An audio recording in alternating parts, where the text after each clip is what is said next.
Ay, natupad din ang aking pansit. Ano ba? Ano lang yun? Oh, pwede na akong magtinda. Marunong akong magluto ng pansit, char.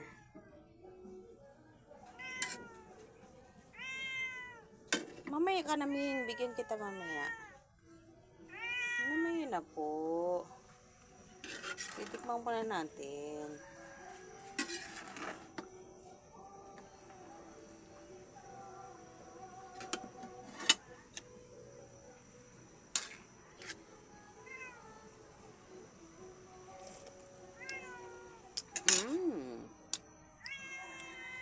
Yes po, later na.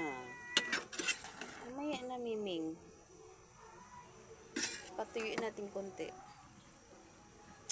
Perfect, char.